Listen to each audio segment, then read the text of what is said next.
All right, here we go. Hello, everybody, and welcome to another episode of the Random Hour. As always, I'm your co-host Devin Moore of More Sports. Our host of the show, Kyle, couldn't be with us today. He had an emergency today, so he couldn't be there. So he tossed me the keys to the car, and he says, "Hey, don't wreck it." Little does he know that I've got somebody new in the passenger seat, and he's going to help me out and make sure I don't wreck it. And I'm going to give him the floor real fast. I don't know about helping you out. I'd rather drive a little, crazy and we'll see what happens in this hour together. Oh, But thank you for having me, Devin. Sorry to miss you, Kyle. But thank you for having me. My name is Joe Chianakas. I am a professor and author from Peoria, Illinois. I've been teaching for 24 years. My first 10 were high school English classes, the last 14 college level communication, as well as some creative writing courses. I've been writing, I like to joke, for as long as I could hold a pencil, but my most well known books are Rabbit in Red, Singlets and Secrets, Pride and Persistence, and a brand new one dropping March 4th of this year called Darkness Calls. So I hope to get to tell you a little bit about them. yep. All right, Joe, I'm going to start us off with the first question. We are a Nerd and Sundries podcast. What are some things that you nerd out about? It's a dangerous question, Devin, because I do feel like we could spend 7 hours on each of these topics. All right. But so I have to tell you this, first of all, I geeked out and listened to some of your podcast episodes. Always like to try to know what I'm getting myself into. Right. And I'm going to name drop someone right off the top here. And I'm sorry to be that person, but if you ever want a reference, and I cannot speak that he would say yes, but I happen to be, friends with Mike Chat, who played the Blue Power Ranger in the 2000 Lightspeed movie. Mike Chat now works at 87 North Productions in Hollywood, and so he works on stunts for the Fall Guy, and he trains people there. So anyway, I was going to just throw that out there. Down, if you ever want me to send a reference and be like, I know these cool guys who do the Random Hour. Do you want a Power Ranger on the show? Because I just really enjoyed how much you geeked out about Power Rangers. And even though I can't go that deep, I love that. I love that idea. So for me, it's Karate Kid, Cobra Kai. You want to get me Yeah, on? I would yeah, that love to was actually talk one of my that. questions. Actually, was Karate Kid. If you want, we can talk about Karate Kid now. Oh my gosh. I watched that 1984 VHS tape so many times. My mother had to replace it, multiple times. I loved it. It got me into karate. I started taking karate lessons when I was 12 years old. I love all the movies except for three, but three has some really good. Do you know Cobra Kai too? I watched the first season. I've got to pick it back up, but Oh, I know this. I know the story. And you weren't a fan of three. I didn't mind three. No, wait, oh. no, wait. I agree with you. No, two was when they went to Japan. Yeah, two is one of my favorites. It's Two was beautiful. You get good. chosen as your villain, and you get Miyagi's backstory, and it plays one and two. The writers behind Cobra Kai are geniuses. I'm just saying they unburied characters that are 40 Mhm. years old and created the most interesting storylines. And they took out of Karate Kid 3, which I don't love, but Karate Kid 3's got a great villain, Terry Silver. And they Yeah. took Terry Silver, and he is the baddest at bad, just a badass character in Cobra Kai. And so I can geek out about that all day. In fact, it inspired the last series that I wrote. I have two books out in a 4-part series right now, and it's called Singlets and Secrets and Pride and Persistence. And to be honest, they are my queer Karate Kid stories. I'm a gay man, happily married to my husband, Brian. I'm an advocate for the LGBTQ plus community, and I love representation. And I actually, kind of a fun story, I reached out to the Cobra Kai writers because I just like to take some chances here and there. And I Right. said, I love what you guys are doing. I am a super fan. I mean, I'm not to brag, but I've won trivia contests about the Karate Kid. Okay. I have a nice baseball card prize somewhere. All right. But I really do love that stuff. But I said to them, I was like, the one missed opportunity in Cobra Kai, in my opinion, just one missed opportunity would be you've got 50,000 karate fighters. Where's the queer representation, right? Where's just shine a light on something. I think that stories have that beautiful power to make everybody feel included, and sometimes telling a story through a different perspective, like an LGBTQ perspective, can make it really fresh. And that's what I did with Singlets and Secrets. And so it is just simply an LGBTQ Karate Kid story where picture Daniel and Johnny from the Karate Kid, but what if there might have been something else going on there too, and that adds a whole nother interesting layer to it. Well, here's the cool thing: John Hurwitz, one of the top three, he's written not only Cobra Kai but American Pie Reunion, Blockers, the Harold and Kumar movies. That's what he's really well known for. But anyway, he blurbed my book, so I actually have on the back of my book a one beautiful endorsement about how Cobra Kai tries to do a lot of good stuff for. It tries to show how the martial arts is great, no matter your background or your gender or your race. And in that fashion, I managed to create a similar story for this community. And it's just so it's the honor of my life to like have one of my heroes, if you will, or that I'm a fan of, blurb that. So yeah, that's just the tip of the iceberg about why I love Karate Kid and Cobra. Nerd topic. What is the coolest, nerdiest item that you own? Oh my gosh. The coolest, nerdiest item that I own. I probably have a lot of stuff right here in the office if I just got to like look around a little bit.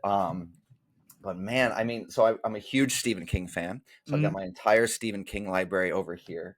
I have so like nerdy stuff like this. I have the license plate from Christine.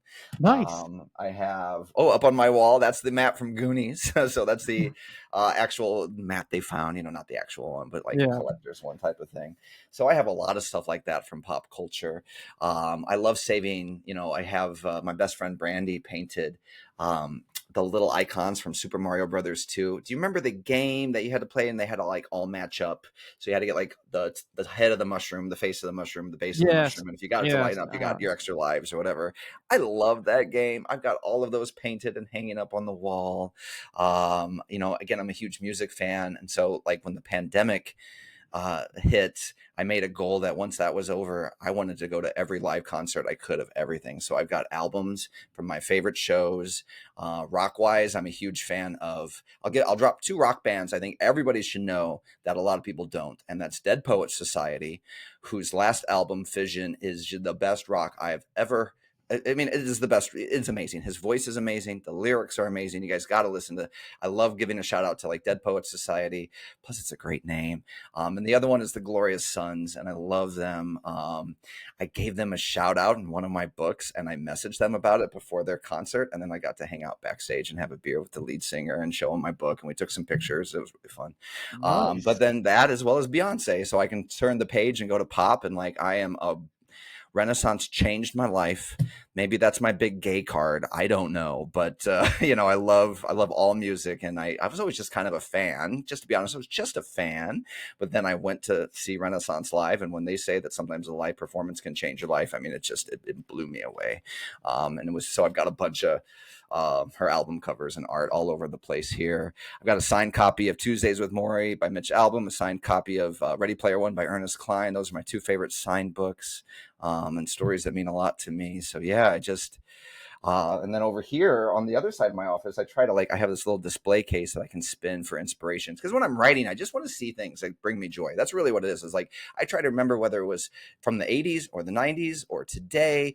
I feel like I'm a DJ about to announce a set list or something. But no matter what it's from, I just try to find something that brings me joy. So I got my 80s wrestler figures over here, and all the Funkos from the movies and stuff that I love. And at a certain point, I tried to draw a line and say, stop buying stuff. And I've been really good about that the last few years. I've been giving it away, which is kind of sad in its own way, but it's like I've got boxes full of things in my closet that I don't even look at anymore. So Right. it really has made me try to narrow down what is the stuff I value the most. And they really do just tie into either personal experiences or just something that I continue to enjoy to this day. Nice. No, there ain't nothing wrong with that. So let me ask you this: when you go into your creative process, this isn't one of the questions. You just Sure. um. So is this the room you sit in when you're getting ready to write? Since you have all these pop culture things that inspire you, Yep, because this is where the magic happens. I like to say absolutely, and I give it a redesign every few months, or every book, or every project. Like it just has to be a space that makes me feel energy. This is like my writing office is the room that a 12-year-old kid would have just been so proud of to show off to all of his friends, right? Mhm. As a 45-year-old man, I don't know who's going to be really impressed by any of this stuff, but to me, I want when I can let my inner child out on page when I'm writing, or just day to day, that's when I'm having the most fun. And if you're not having fun, what are you doing with all of this stuff anyway? So yeah, that's what it's about to me. Is that it's a reminder that I want to create something that deserves to be among all of this stuff. In someone's perspective, they're going to love it just this much. And that's what I hope. Awesome. Yeah, no. See, I love that. Even though you can't, I know this room is blank, but we are the same way. Like I'm in my office. I'm a big Marvel DC fan. Been another hyper focus has been like I'm trying to collect almost since the Amazing Spider-Man's about to have 1,000 issues soon. They're like issue 960 something. I'm just stacking them. I'm trying to find them. Nice. And I'm trying obviously I can't afford the original one, but it's cool to get the reprints and boy, and I've been telling my wife this, but rereading stuff when Spider-Man first came out, it's just so cool. And I feel like we talked about one of our episodes. No, we haven't. It's in the docket. I just love comparing writing styles from each decade and how the characters have changed, how each author kind of takes their rings on it. And again, and also pop culture, because there's some like 60s pop culture slang that's flying over my head. Right. Stephen King's really good about that too. Like sometimes he just has his own slang and his own dialect at times, and I Mhm. love that. But it's you can almost lose yourself to time travel, if you will, if you open up a book that he wrote in the 70s or 80s. Yeah, it's really cool. Okay, on to the next question here. As a horror author, what is your favorite horror movie? Oh gosh, it's such a hard question because it changes, but I'll start with the classics and I'll try to do something modern. But like, all right, another geeky thing, I have the big Halloween poster Mhm. right across from me. So the Halloween franchise to me has always been my favorite. It's the first one I remember as a kid that gave me nightmares. That's really all it comes down to, is that I had a really cool mom, and from my perspective, she was really awesome. She let me watch R-rated horror movies. I had to cover my eyes, my mind. I had to cover my eyes when a character was topless, but I could watch them get slashed. So, that I think that's perfect parenting, whatever. And I loved those movies. And I remember having dreams about Michael Myers. And I know some people would think, why would you want that? But I would wake up with like this, my heart would just beat so fast. And I'd be like, oh my God, he was chasing me down the street. And literally, and it felt like you were in the movie, right? And so it was just like any story that has that kind of power over you means something really special to me. Does it do the same now? Not really, of course, but I still love rewatching them. I Mhm. appreciate the newer versions. I didn't Well, we like could the talk I about. did I'm not gonna lie to you. This is gonna sound crazy, but the newer versions, I didn't like the see, this is what drives me crazy. Alright, this is what drives me crazy about that franchise, and I'm gonna be honest with the newer versions or that weird reboot, back from Yeah, 18 to 21, and again, yeah. I'm like you, I've On watched their them opening all. night, I know them. So Yeah. yeah, what do you like about it? What don't you like? I just didn't like how the new reboot, they were like, "Yeah, throw him in a wood chipper. Don't believe in him. He's dead." I'm like, "Dude, this man has gotten beaten. He's gotten slashed." I'm pretty sure I think was it the one with, Paul Rudd was the main character? Didn't he get, like, some witch spell done on him? Yeah, that was Halloween 6. Okay, that's what I'm like, "Dude, I've seen this man go through worse. Throw him in a And wood I actually chipper." really like Halloween 6. People hate Halloween 6, but I that's didn't one mind where it. Jamie's grown up, the Yeah. niece, and she has the baby in like the bus station or train station. Yeah, And it's crazy. It goes off the wall. oh, yeah, but Yes. it's creepy to me. I love the way it was filmed, and I love the little mystery of who are these guys trying to, like, control them? Yes, I'm telling yeah, and they're like the cold that was see, I when it comes to horror franchises, I love a twist to them, Yeah, and I think Halloween wasn't afraid to do it. yeah. So I can tell you this, out of the 3 new ones, Okay. I actually love 2. 2 is my 2 favorite was out of the good. 3, and I love it because it's almost it's a different retelling of the original Halloween 2, and if you Mhm. think about it, in Halloween 2, the original, 1980 or so, it's when Jamie Lee Curtis's character, Laurie Strode's in the hospital, right? Yep. And it's creepy and it's fun, and I love it for what it's worth, but there's no one in the hospital. It is dead. There's no cars there. It's not you remember this? There's like 3 people in an entire hospital. It's And then you flash yes. forward to the new Halloween 2, and you got a mob Mhm. chasing around this killer. And I thought to myself, that's real. If your community, there's actually some sort of slasher serial killer going on, and the townsfolk hear about it, that Right. hospital ain't going to be quiet. You're going to have a mob on your hands to control. And And so I thought it did exactly. a really good job showing that and then having casualties out of that. Exactly, and I like that too, cause like, they were like, "Alright, we're not doing this," and I was like, "Thank you." I was like, "Okay, they're not okay, so do it," and Michael Myers said, "Come on," and it's just w off the walls crazy, and he Yeah. still survived. I That mean, he fight scene at the end, like he yes. just I was like, that is Michael Myers. That is Halloween. And then I'm right there with you in Halloween in the last one that concluded the trilogy. I'm like, what is this? See, What thank is you. this? Why is he Well, hiding in like the sewers? And then you have that some was new weird character too. you're introducing. Get out of here. I could have and yet we could have written a much better version. I wish I had the chance.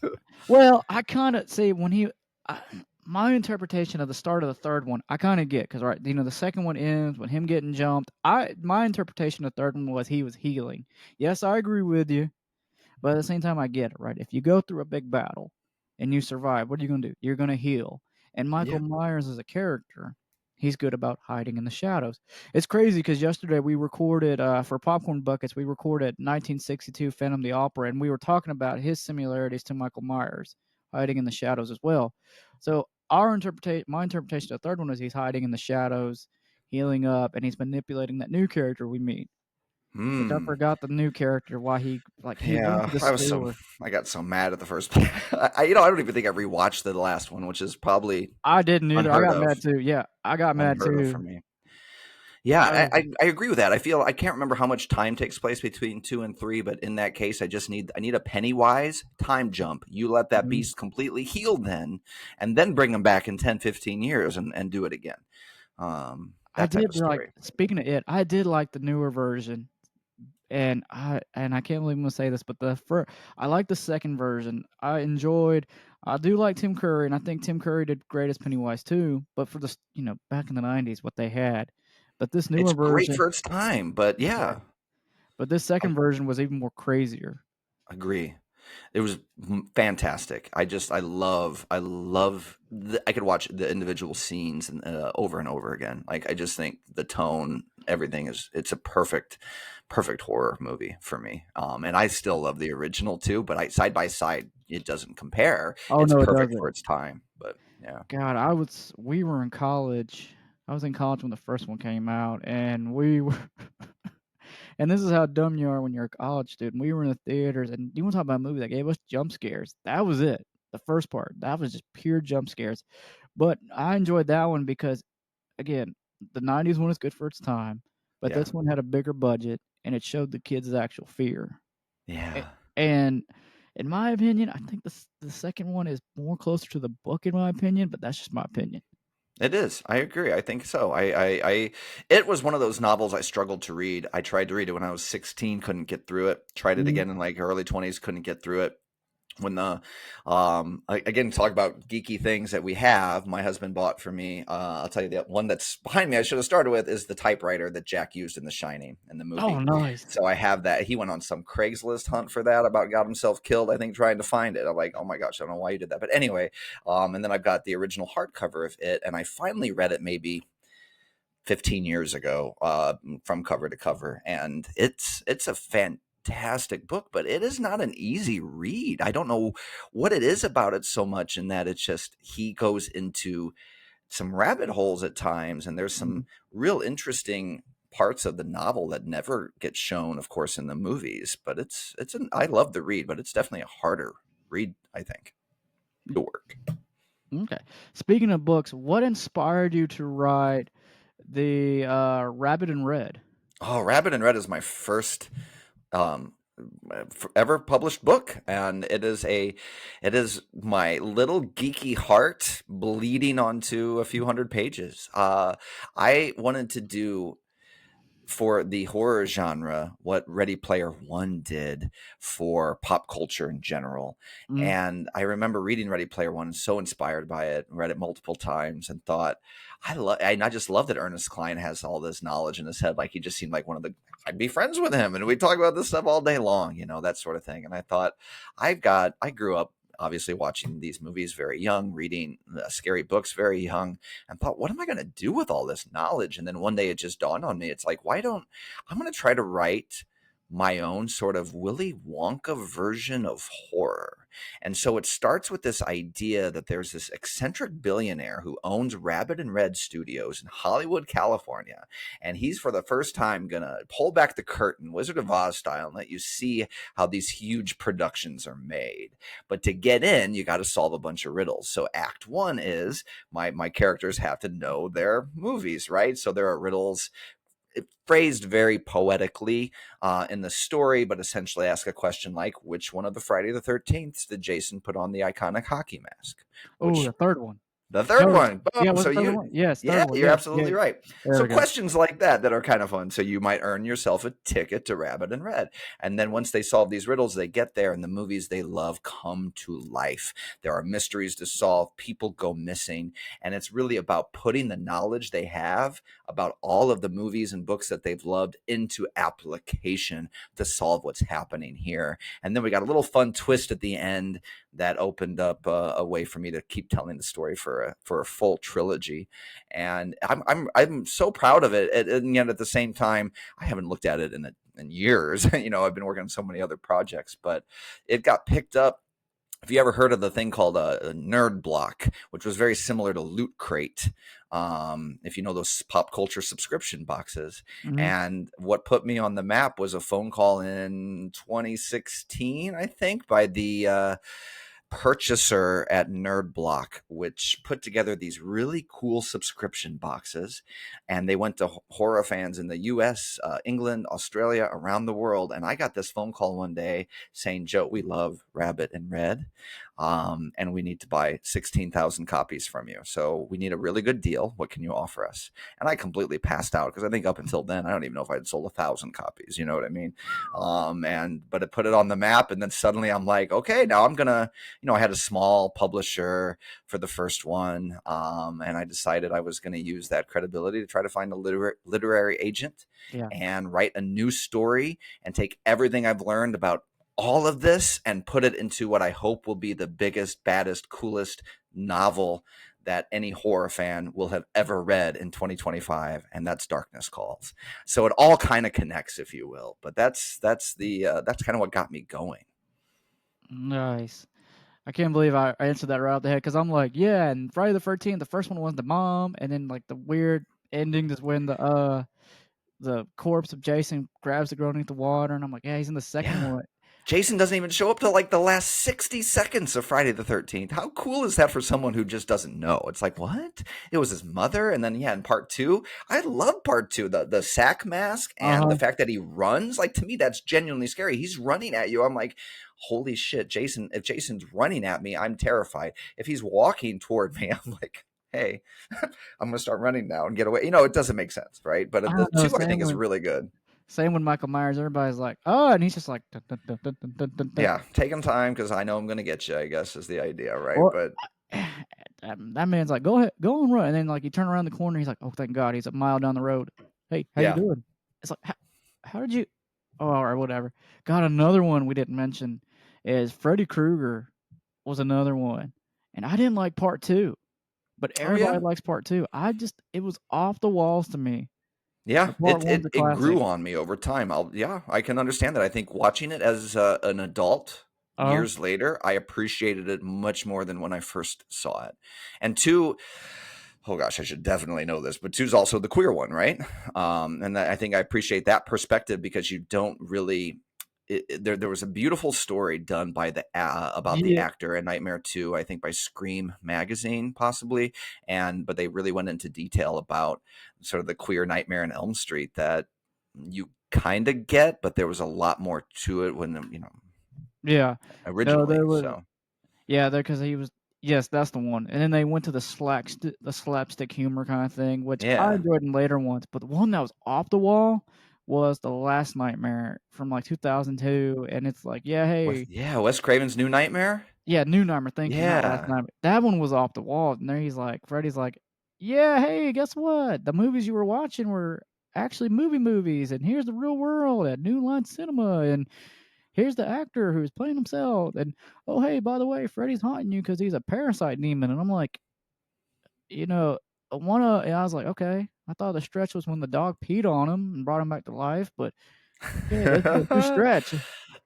It was absurd, and I loved it at the same time. I don't know. New I'm Nightmare. telling you. I thought the character of Nancy, right? What's her? I forget the actress's name, but she was wonderful in it. There's the bed sheet scene. I still Mhm. have that vision in my head, and the huge mouth and face of Freddy. Oh, I loved it. I had a birthday party when I was in seventh grade.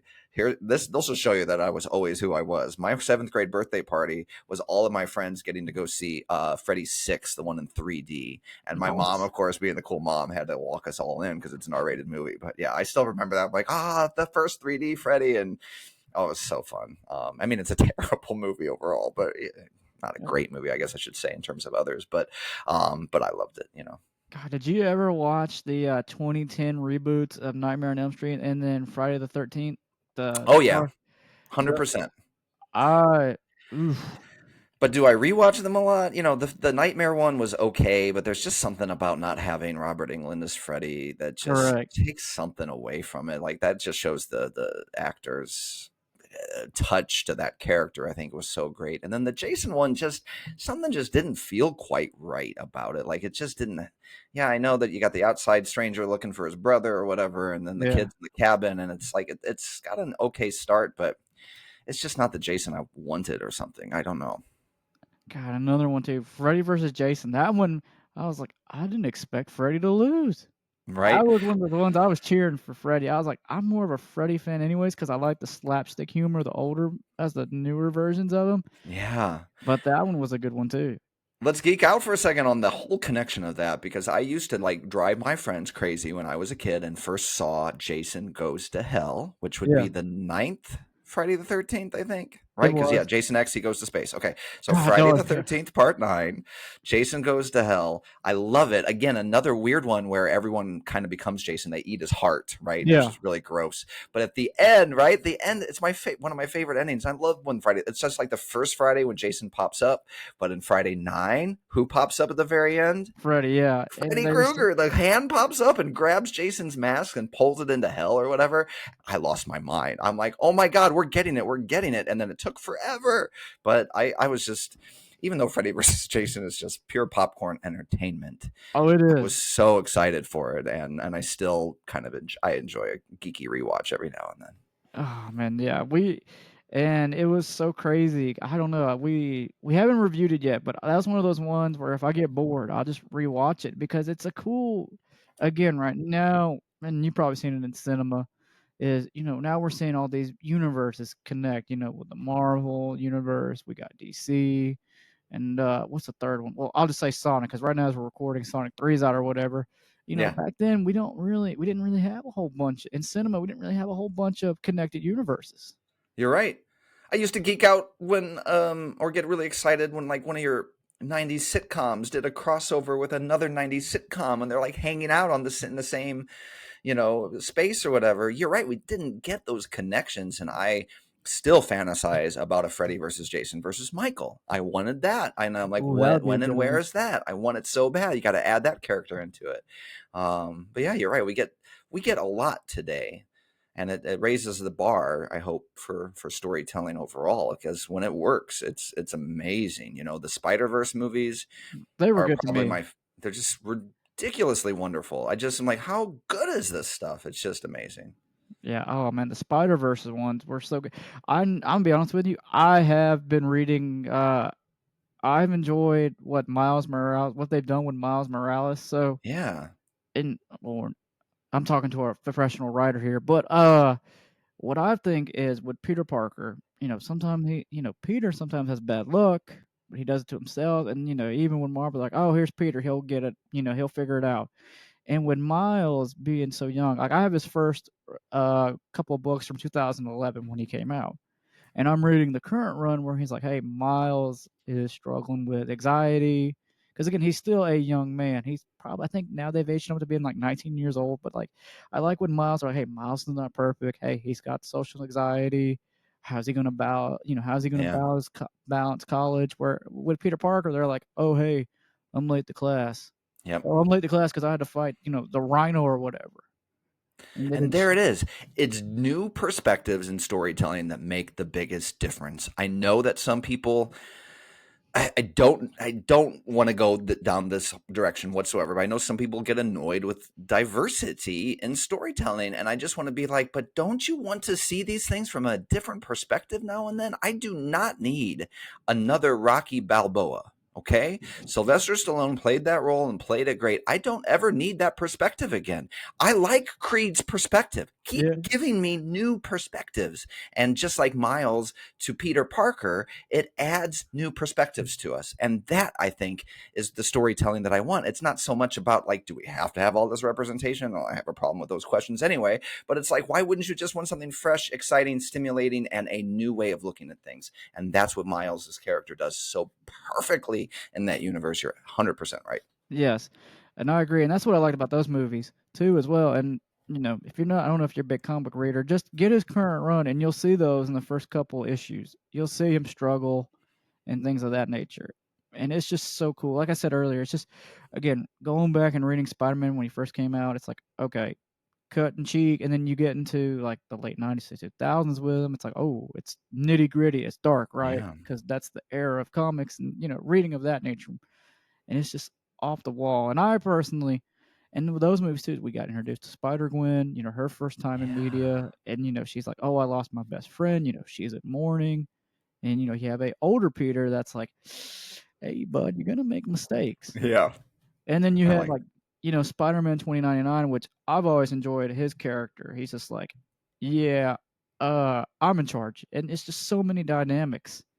Yeah. And I'm with you. Again, we probably don't need to go down this road again, but diversity, yes, you need diversity. Ours is gonna be, a cutter cheek scenario.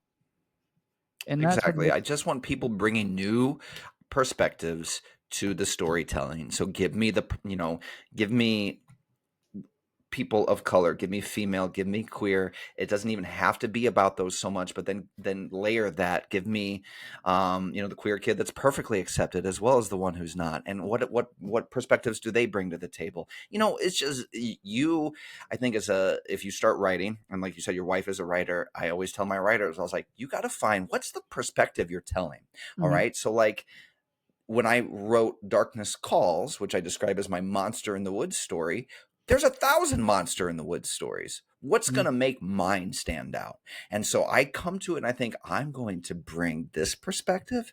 I'm going to bring my geeky pop culture's perspective. I'm going to bring the queer perspective. I'm going to bring all sorts of different things to this that I think are going to give you some story points and character flaws and descriptions that are just things that you don't see all the time. So it does take it. That's what allows us to keep enjoying Spider-Man all this time, right? We have to mhm. have a different way of seeing the story, and so I'm trying to do that with like a Monster in the Woods story as well, just different ways of telling it.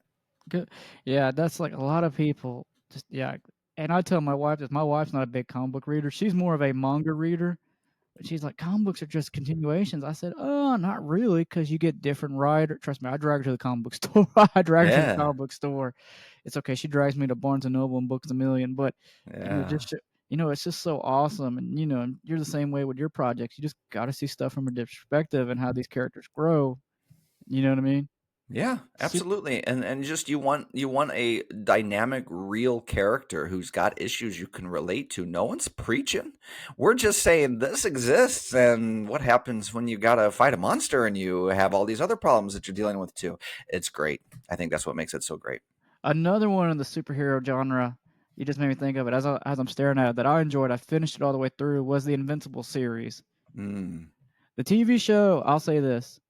Robert Kirkman does a good job of balancing it.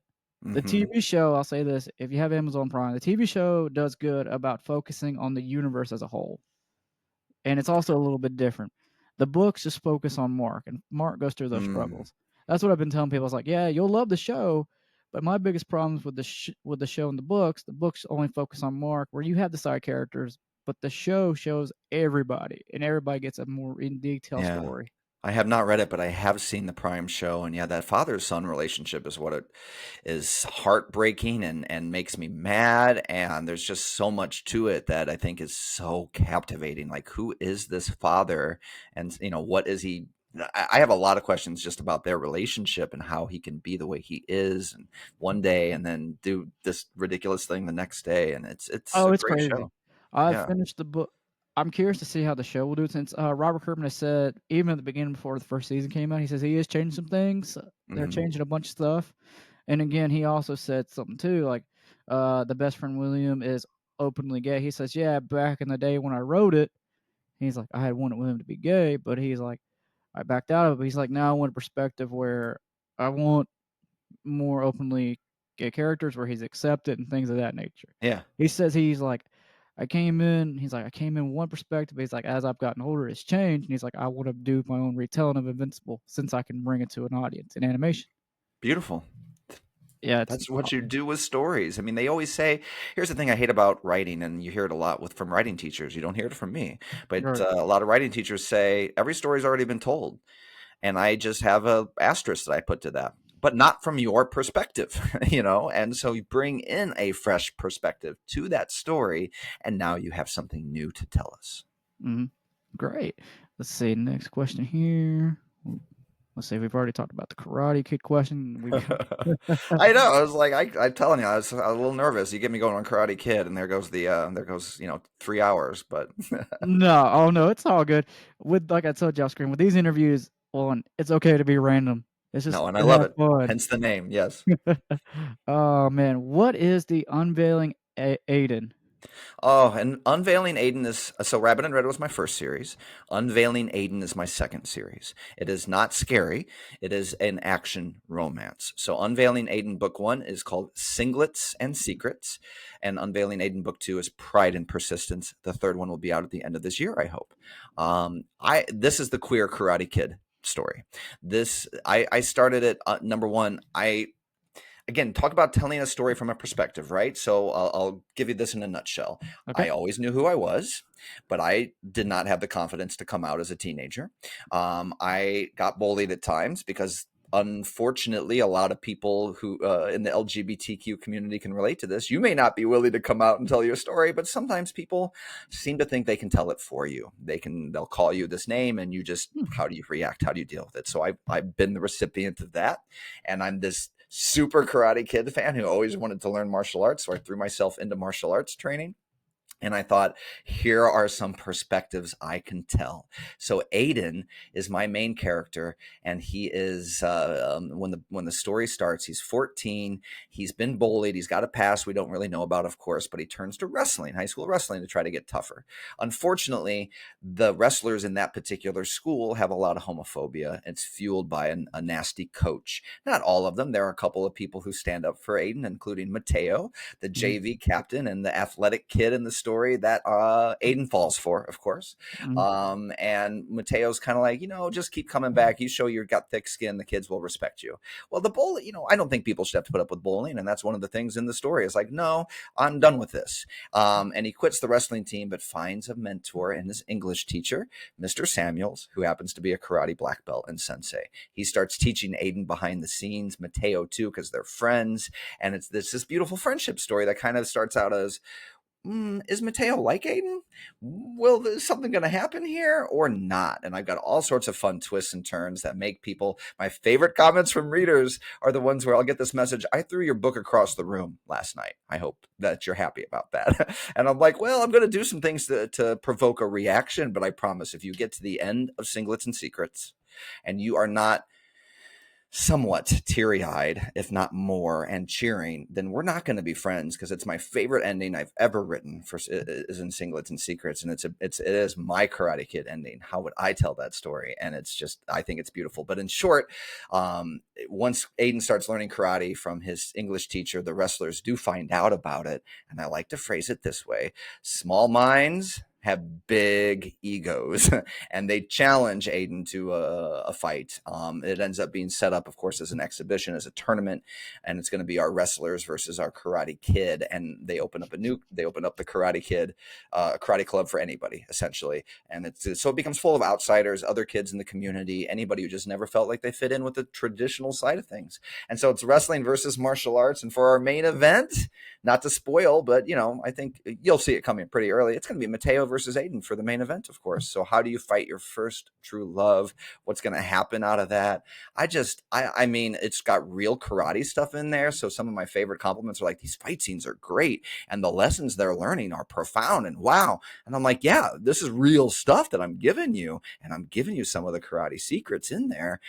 That's the secret part, right? And then, of course, singlets refers to the wrestling uniform. It's amazing to me how many people have asked me, what's a singlet? And I just thought that was, everyone knew that. But apparently you and I, we watch wrestling and things like that. So it's just Yeah. common sense to me. Yeah. But Oh, no, I yeah, agree with you. Or yeah. you work in like I work in athletics too, so it's like you don't know what a oh Yeah, they thought it boy. was slang for like a single person, like Not singles and really. secrets. No, no, no, not yeah. I get that. It's 1 in 10. I swear to you, it's amazing. But it's a beautiful story, and it continues in Pride and Persistence, which dropped last year.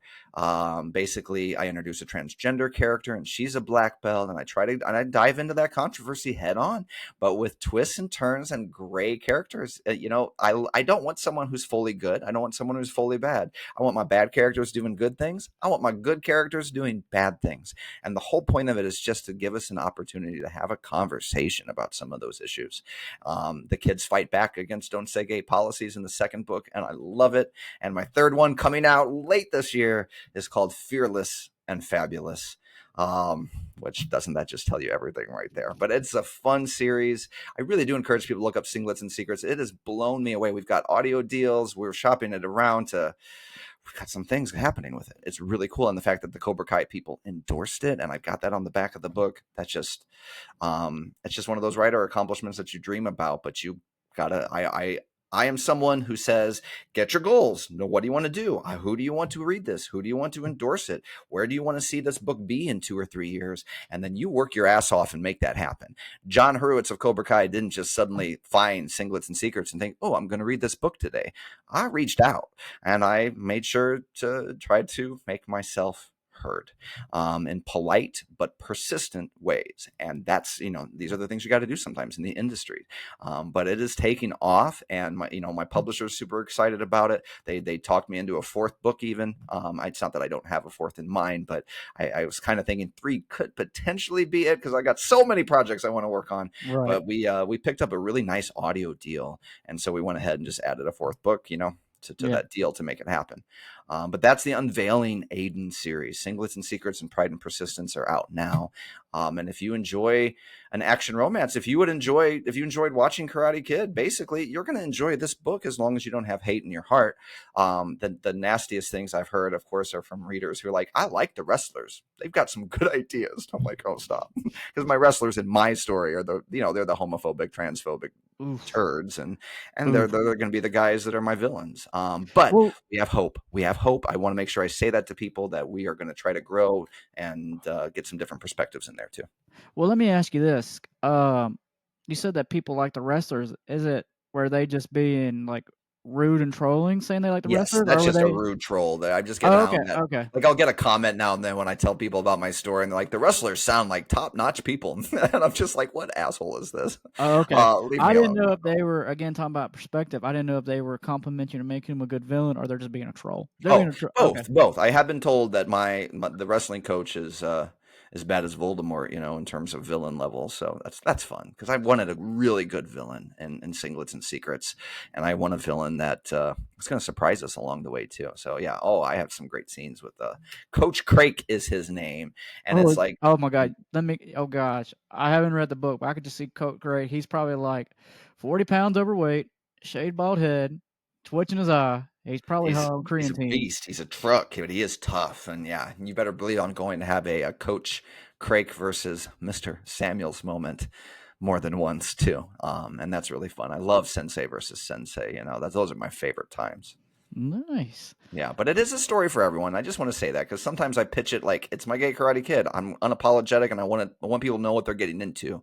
But parents love this because it shows good parenting. I have Aiden's mom is based on my own. My mom passed away in 2016, and this is how I celebrate her. I keep her alive in my stories, and I show how a good parent can be to their children and how to stand. I mean, she becomes one of our best heroes. I won't spoil things, but like the end of book 2. I Mhm. hope again, it's one of those endings that if you're not cheering along with me, I got questions for you because it's awesome. It's she's going to do some things that surprise my readers, and so parents and people who don't think they'd get into a sports drama get into it because of characters like that. Nice. Joe, I know you already talked about this, but what can the readers know about your new book, Darkness Calling, which is coming out March 4th? What can we expect from it? Darkness Calling, I'm Darkness sorry. Calls, March 4th. Yeah. All right. So I got one story I'd like to share with you about it at least. Go ahead. There's so much to Darkness Calls I could tell you. It is First, it's my Monster in the Woods story. Yep. And for people who've been listening to all of my passions and things, I tried to go about this and think about how would I tell a Monster in the Woods story. And so I have some really big, exciting things that I hope will surprise people and entertain you. It's for fans of horror, thriller, dark fantasy. Got a lot of supernatural aspects in here. It's just a lot of fun. But I'd like to tell the story that I thought of telling is the inspiration behind the first inspiration. There's like 1,000 things that inspire the story, right? But what was the light bulb idea? What was the moment where it's like, oh my God, I have a book to write? And here sort of is the story and how it ties in. So the Monster in the Woods is guarding a secret, okay? And the first part of our story in Darkness Calls is figuring out what is the secret that the darkness is hiding, right? And that whole idea came about from an adult rediscovery of childhood joys. And I think I could always phrase this generally, just I'll throw it out here like this. Think about something that you hadn't experienced from your childhood for years, maybe, that suddenly you did one day out of randomness or whatever. And it was like, oh my gosh, when was the last time I did this? For me, it was a bike ride. It was as simple as a bike ride. I think in my 20s, I spent so much time trying to learn how to be a teacher, going to school, getting master's degrees, writing. I mean, who has time for childhood joys? And then there was this day in my late 20s, and I was like, I want to ride a bike again. Is that weird? And I said this to my husband, partner at the time, and he ended up getting me a bike for my birthday and surprised me. My birthday's in March, so it's a cold time of year in central Illinois, but I started riding it right away. And the place I went to was where I grew up. I still live in the same town across the city, but Mm. um, I grew up near, I want to say it's the second largest, at least that was what I was told, but it's huge. One of the biggest cemeteries in the state of Illinois. I used to play in there as a child. I grew up next to it. I got lost there, all the time. I used to take, my friends and I, when we were in high school, we'd sneak in there late at night and just, joke around and scare each other and things like that. And I just had a blast. But years had gone by since I had ridden a bike. And I thought to myself, God, when's the last time you did something for the last time? And without even knowing it, because that's kind of scary to me. I was like, oh my gosh, the last time I ever did this was like when I was 14. Why do we let some of those joys go away? So I start biking in the cemetery, and here's the thing. I start remembering all of these stories. Like, oh my God, we used to play over here. We called that the witch's circle, where all these tombstones were in a circle, and we made up stories. Oh my gosh, here's a trail, like an actual wooden trail that leads into the cemetery, where we saw a hook once and we thought people were chasing us. And oh my gosh. Yeah, okay, so I've got 1,000 stories I could tell you Mhm. just about that. And they all started. So every day I'm riding through, I'm 30 something, I'm riding my bike through the cemetery, and I'm reliving and re-experiencing these wonderful memories. But here's the thing. I got I got obsessed with one memory. And I started thinking there was something we used to do in the cemetery, and it was at a special place. Okay. There was a special place hidden that we found off the beaten trail. There wasn't a trail to it. I swear there wasn't a trail or a path, but there was a really, really interesting, unique, amazing, cool place Mhm. that we found and played in. And I swear to you, I spent 2 years, 3 years maybe in my adult life after my husband got me that bike, searching every inch of that darn cemetery trying to find it. And I couldn't find it until I did. And one day I come across, I was like, wait a minute, what's that? There's a wooden trail. It's out of the cemetery. It's behind, there's no housing or whatever, it's just nature. And then around the corner is the secret that the darkness is hiding in my story. I can't tell you what it is because it'll be a spoiler, but Right. I took this moment of rediscovery and thought, oh my God.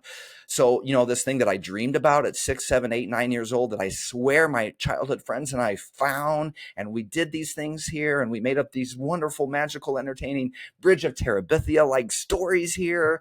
I thought it really did exist. I didn't just make that up. And I thought, I've got a story here. I'm going to have a monster in the woods guarding this, keeping this away from people because it's special, it's magical, it's got powers, it's got all sorts of really cool things. And so what is it? Well, that's sort of the first big surprise in Darkness Calls is my main characters are kind of going through this experience where they start to remember a secret that they forgot about when they were kids. And then there's a reason why they forgot about it, and there's a reason that connects them all together. But ultimately, they're going to have to figure out what that is, and then they're going to have to fight a monster to save themselves, to save their community, to save the world. Of course, we make it as high stakes as possible, but it's a really beautiful, magical story. And I hope that if anyone listening to that, what is it? What is it that they find? Read Darkness Calls. I hope that in reading it, not only will you enjoy that, what I'm doing, but that maybe it's going to unearth some memories of your own about what things you enjoyed as a kid, why we forget those things. There are themes of innocence and the loss of innocence and a lot of big things that I really hope people who want to think about topics like that will truly get something thought-provoking out of a so-called simple monster in the woods story, because I hope that it is no ordinary scary story. It's going to scare you. That's my goal, but that's only one goal. There are others too, and one of them is to just rediscover the magic of childhood, and I hope people will be excited for that part of the story. Good.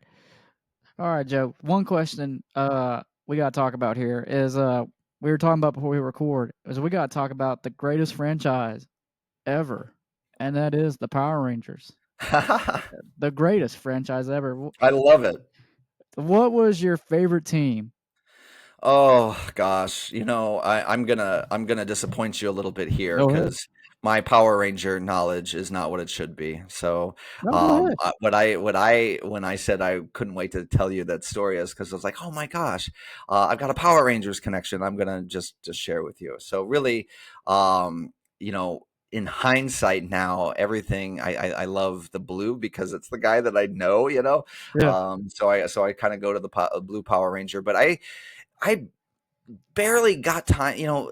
This kind of connects to what we're talking about. Mhm. So I think when did it become really popular? Late 90s, early Yeah. 2000s, Late right? 90s. Yeah. No, Um, no, early 90s. Sorry. The first episode came out, first season was in 93. Yeah. Early 90s. oh, man, I feel like, do you ever look at the timing of your life and think, I missed that show by like a year or two? If I had just been a year or two younger, I think I would have consumed it all. But that was right around the time I start going to college, Uh, other things start happening. And so I just didn't get into it the way I think I could have. And I try now, what I think is really interesting, or just a question for people to think about is, what are some of the things that you missed that maybe you would have enjoyed? And is it worth going back to any of those? So I'm going to flip the question around to you and tell what, for people who I am, a 100 on a scale of 1 to 10 when it comes to Karate Kid knowledge, and okay. I'm about a 2 or a 3 when it comes to Power Ranger knowledge. Where would what would you recommend for new people just discovering Power Rangers? Where do they start? Ooh, that's a good question. So, one, I tell people if you want an actual story, watch the first Mighty Morphin team all the way to Power Rangers in Space because that's when they do an overall story. After that, every series has their own telling. Nice. So after that, but it's just a pop culture phenomenon, and you want to talk about a series kind of like The Simpsons, a series that changes over time. Power Rangers does that to me at least. Every team's Mm, changed, and you want to talk about a team again. We've been talking about diversity. They always pull in characters with diversity with each mm, iteration of new teams. Or, yeah, okay, it's a monster of the week, but then they tell different perspectives, which we've been talking about throughout this episode. It's just fun, and yes, it is cheesy. It is fun to laugh at, and sometimes you're just bored, and I'm just like, I'm gonna sit back and I'm gonna watch a giant robot beat up a man that's dressed like a dragon. Don't care. I'm gonna watch it. yeah. I went back and started watching a few when I met Mike. So like I got into karate when I was 12, and I think when I was about 23, I kept trying to learn different martial arts, and I was doing some research and found something called XMA, or Extreme Martial Arts, and it was Yeah, Vegas seminars. And I was just getting to the point in my life where I'm going to go to Vegas and learn cool things and then have some fun afterwards, you know? yeah. Uh, so I went to Vegas, signed up for these big conferences, and that's where I met Mike Chat. And I fell in love with his teaching. He's an amazing teacher and an amazing athlete. And he was originally from Naperville, Illinois, which is just 2 hours from where I live. So Mm, after learning XMA from him in Las Vegas, I came back to Central Illinois, and I made a couple of trips up to his original school, which when XMA was in its heyday. So yeah. like Mike Chat's big student is Taylor Lautner from Mm, the Twilight stuff, but he's an outstanding martial artist. Have you ever seen him actually do like a form or I something? I did during I remember back when the whole Twilight craze happened. Yeah. His martial like in between the movies, like his martial arts stuff was coming out because he was like, okay, yeah, I'm acting in these movies. Again, right? We talked about internet trolls, and then like the internet trolls were like, oh, you're just a pretty boy, and then like he's sitting there like, yeah, oh, I ain't no pretty boy, bro, and you know what I mean? Yeah. Yeah. And I remember seeing those. But Yeah, it's such a cool time, right? And yeah, so I went to like Mike Chat's seminars every year in mm, Vegas, and then eventually, he actually came and visited here in Peoria, and he hung out with me and my students for a day and did a thing where I was doing an after school program at the high school. mhm, Sounds like Singlets and Secrets, right? I mean, I take these yeah, things from experience, but he came and spent a day with us. He was also in. Here's a fun connection. He was in Austin Powers Gold Member. nice. He was one of the bodyguards, and he got knocked out by Beyonce. So it's a full life's connection for me. I'm like, all my favorite people are together. How cool is that? But he's just an outstanding guy, and he has promised. He says, "I've got it in writing. I promise." But anyway, I'm going to get a blurb for the Aiden series from the Blue Power Ranger. That's kind of the whole idea. I'll be like, "Look what the Power Ranger has to say about my book series." So he's promised to do that. But yeah, seriously, he's on Instagram. He does a lot of like success talks now too. But if you I just thought, I'm really lucky in the last couple of years. I just started doing a lot more podcasts than I've ever done, and getting to meet new people like you. And it's the joy of writing, is getting to talk with people all over. But one of the things that I think has helped me, and I'm just being completely honest, we are a business of connection. And if you can say, hey, I know this guy who might really like your book, and I'm going to recommend my book to him, and he might share it with his people here, that's what put me on the map, right? And I want to do that for other people too. So when I have a good time at a podcast like this, and you want to have a Blue Power Ranger on, I have no idea if he has the time or if he'd say yes, but I will message him on your behalf and be like, Mike, I just talked with this great guy from the Random Hour, and oh my gosh, he loves Power Rangers, and you got to be on his show, and I think that would be really cool. Yeah, we'll talk off camera about that. But yeah, with that being said, Joe, where can the people at home find you? So, my name is Joe Chianakas, and it's spelled terribly, Chianakas. All right, but I would say if you want to first Google any of the books you heard about, if you're interested in Darkness Calls, Google Darkness Calls Joe Chianakas, new book. Rabbit and Red, same. Singlets and Secrets, same. You can Google Singlets and Secrets, and that pops up pretty easily. My website, the easiest way to remember it, I tried to come up with a cool little URL, frightfest4d.com. Frightfest4d.com. The website came about from the Rabbit and Red days when I was making the horror movies come to life, Universal Studios style. And I thought, ooh, Nice. Fright Fest 4D. And so Yeah. in the beginning of Rabbit and Red, one of my quick little Easter eggs was all the contestants have to go sign up at frightfest4d.com. And my hope was always a reader reading that would be like, I wonder if that's a real site. So if you go to frightfest4d.com, it takes you to my webpage where you can see all my books and the links there. And of course, I'm trying to be on all the socials.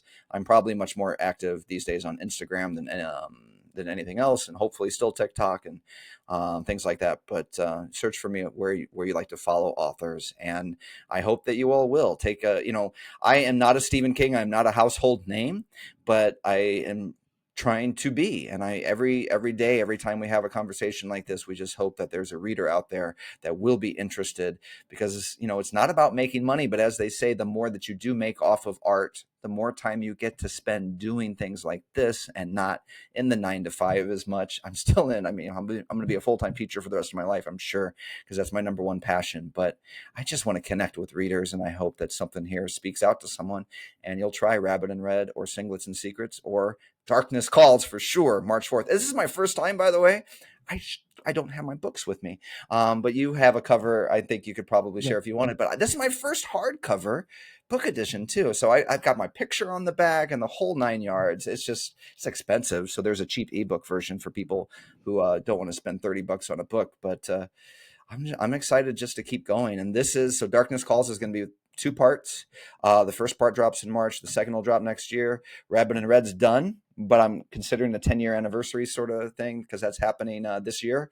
And then I have a murder mystery series a couple of years down the road. Hopefully it will come out. So I just plan on I want to keep writing and telling stories as long as I have ideas and I find joy in it. So that was a long answer. FrightFest4D.com, No, you're everybody. Check good. me out You're there. good. Yeah, You're that's the completely fine. communication side of me. I just keep going and going. No, you're completely fine. As always, guys, you can come check me out on my podcast, the More Sports Podcast, sports podcast for everybody. As well as I know we mentioned it, come check us out on Popcorn Buckets, where we're the movie podcast. You didn't ask for it, but you got it anyway. So grab your bucket pop, words are hard. Grab your bag of popcorn and join us. Hey, and as always, subscribe to our YouTube channel, Random Incorporated, where you can watch the video version of this podcast interview, as well as other awesome content creators we've had on this show this year and last year. Hey, and also you can follow us on social media. You can follow us on Instagram at Rando Bucket Boys, and hey, we're on Twitter at Rando Corporal One. Joe, you have any last words? Devin, this has been a blast. Yeah, if you go see Karate Kid Legends, send me a message and Oh, I will. Oh, I make sure will. you do a show about it or invite me on again if you want, and we'll geek out about it for a while because I love this stuff too. I'm definitely gonna send you a message because that's like I need to go see Sonic 3, but I probably will have to miss it. But that when I saw the trailer, I was like, Karate Kid Legends. I might pull up to that one. I'll definitely have to let you know about that one if I go see it. Please do. I hope it's great, and I do I hope, too. and honestly, get back into Cobra Kai, man. It is so good, and I know I need I to. made every friend of mine watch the finale of. They didn't even watch it. I'm like, you're coming over to my house. You're going to see the finale of season 2 because it's like the best season finale I've ever seen. Right. And then somehow they keep topping themselves. So it really is exciting stuff. All right. All right. Here we go. And all right.